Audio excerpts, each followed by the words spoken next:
Welcome to the studio. Finally here to meet you. Finally here on the show. I'm looking forward to digging deeper into this show. But first, we got to talk about Oprah. Well, you know. How do you find yourself getting involved with this project? First of all, Well, somebody from Oprah's company saw the Book of Negroes and apparently liked it, and so they called me up and said, "Look, Oprah has a new show. Would you consider reading it?" And I'm like, of course. I mean, Oprah calls you. You pretty much have to take that call. Read the script, loved the script. Got on the phone with the writer of that show, a guy named Craig Wright, and we had a kind of 2-minute conversation. And he said, "Where are you from?" I said, "I was born in Jamaica, but I live in Canada." He said, "What do you think of the script?" And we talked about, I gave him my vision for what the show was, and he said, within 2 minutes, 3 minutes, he said, "I think you're the guy. Love for you to talk to the own people."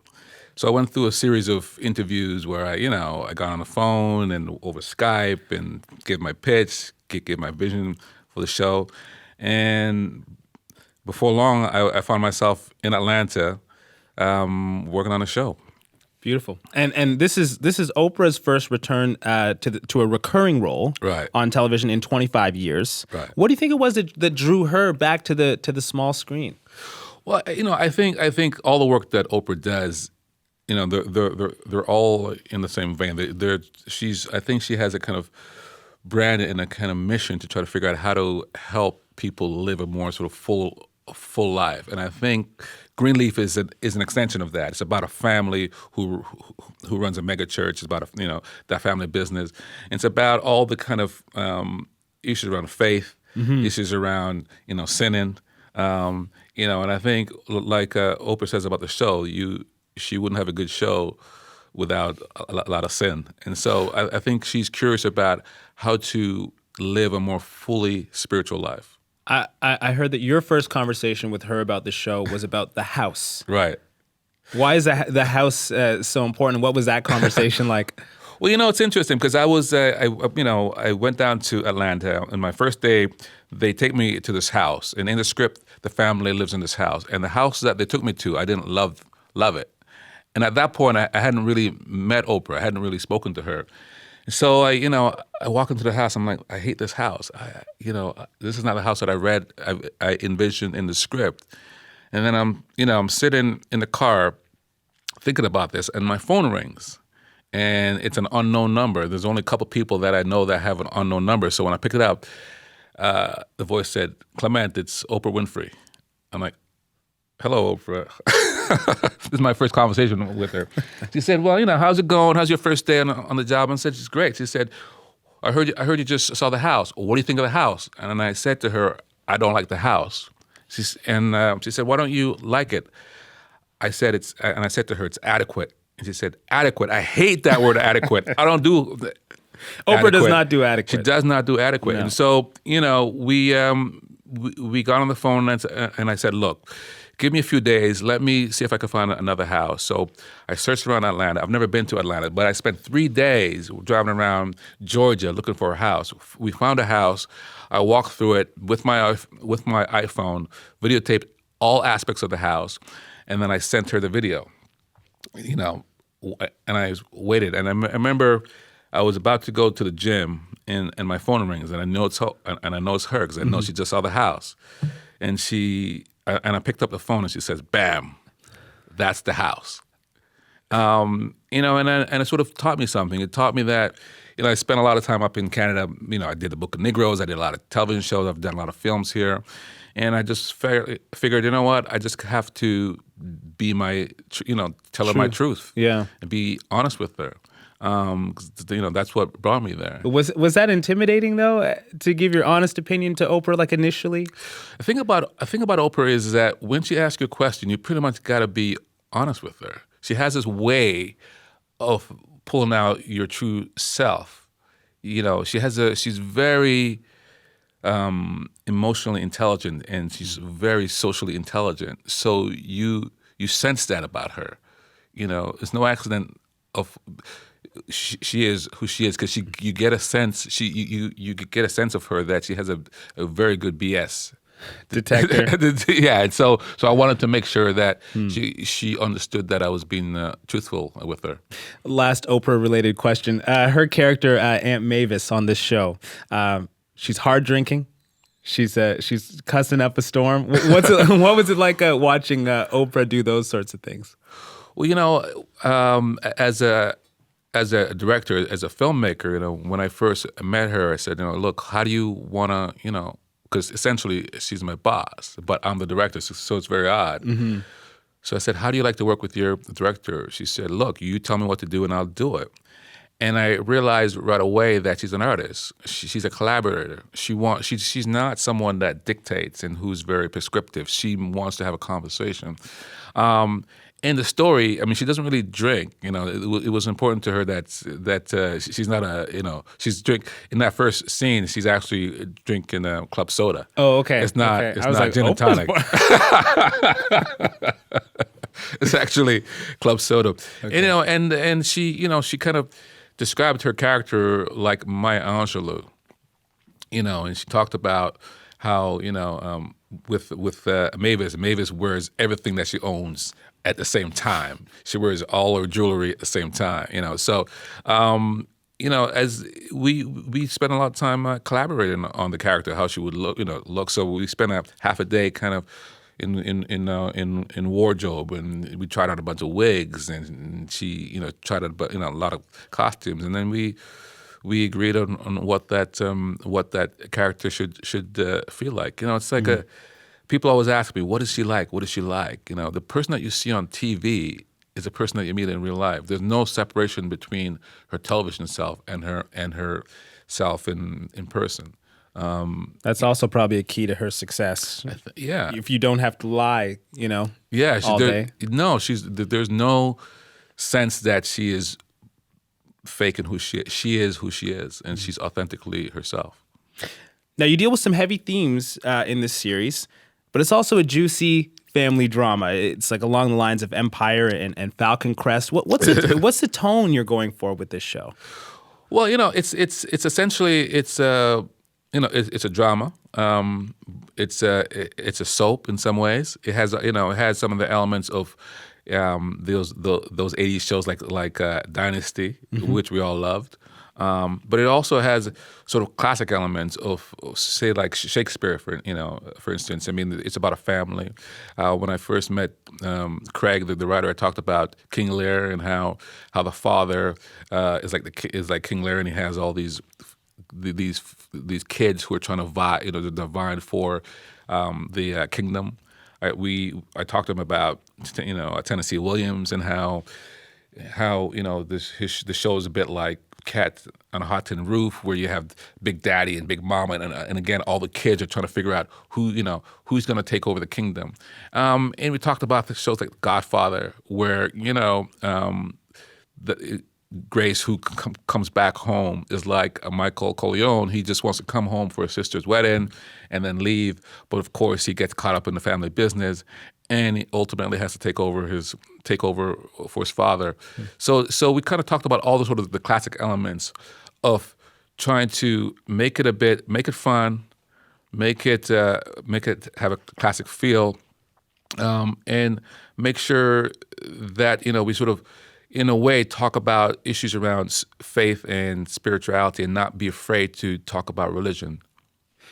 So many themes going on here. First of all, those are some interesting range of touch points, from Dynasty to Shakespeare, and I see that in this show. And in terms of themes, we have the church, we have religion, as you said, we have family and loyalty. What were the themes that most interested you when you first read the script?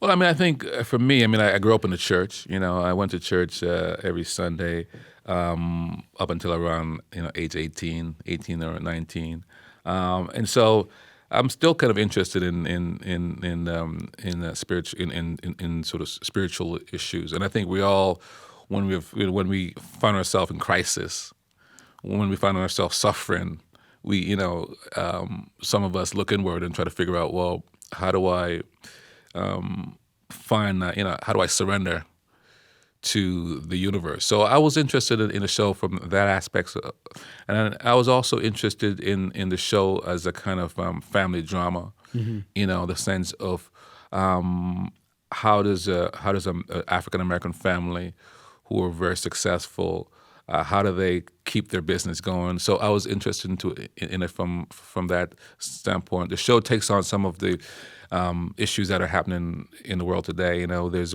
one of the storylines is about a young a kid who gets shot and how the church responds to that. There's some sexual abuse issues that was very important to Oprah, very important to the writers to kind of explore. And so there's a kind of a range. The show's not sociology, but there's a range of social issues that the show takes on. Sexuality, the issues of sexuality in the African American church.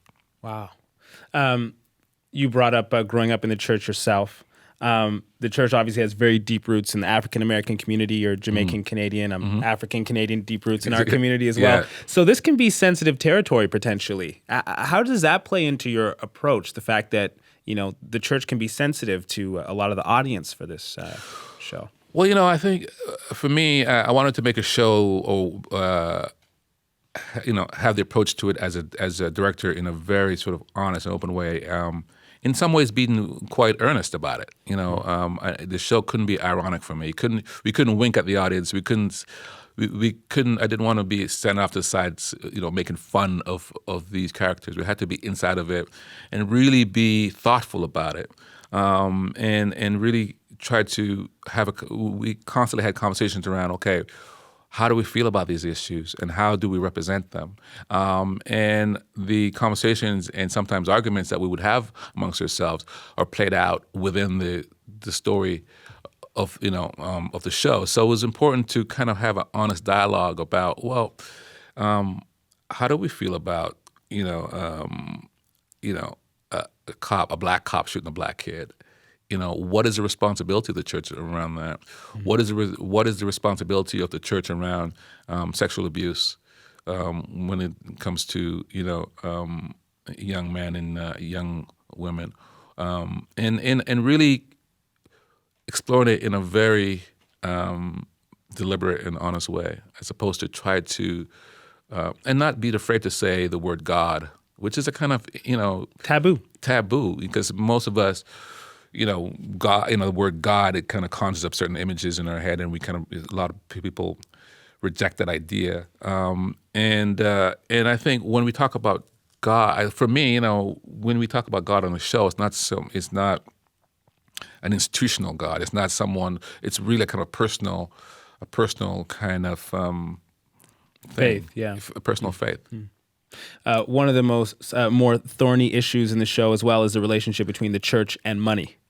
Serious business in this show, and it made me think about art and money, art and business, another tricky relationship. What's your personal philosophy? I can see you pick interesting projects to work on. How do you approach that balancing art and business?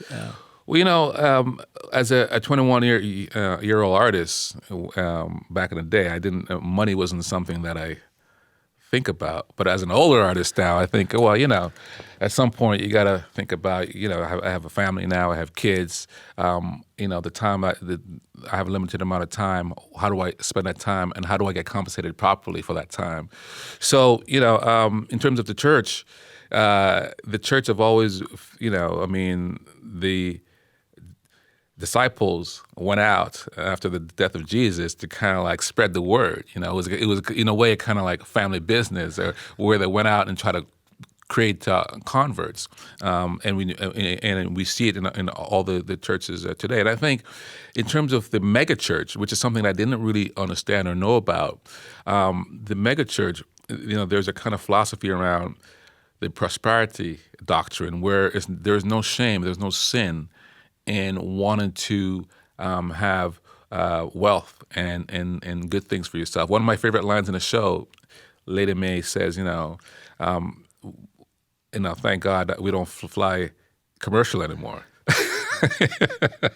which is a kind of, if you fly commercial, it can be annoying.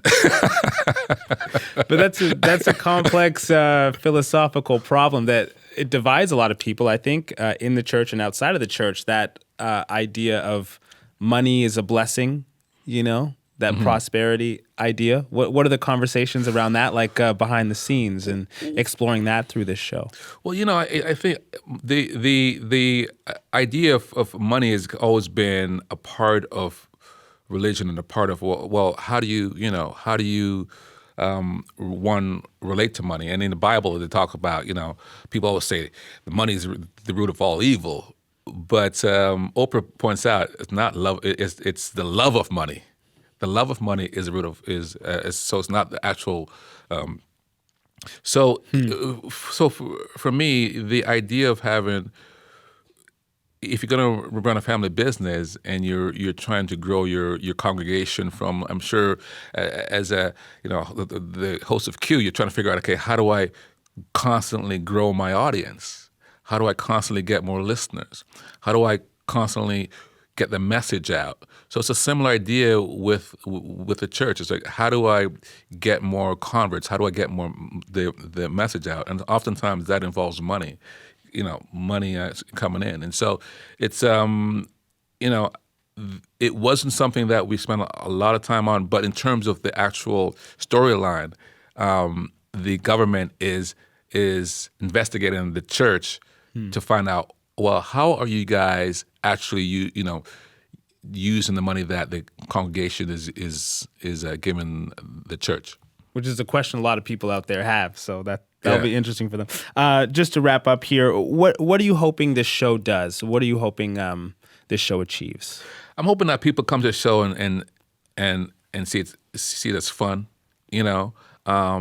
and see it as a sort of a unique world, because we haven't really. What is interesting about the show, and as I was working on it, is that we have never really been inside a world of a megachurch, African American megachurch, and the family business. It's such a unique and interesting world. So I'm hoping that the audience come to it and discover things that they didn't know about.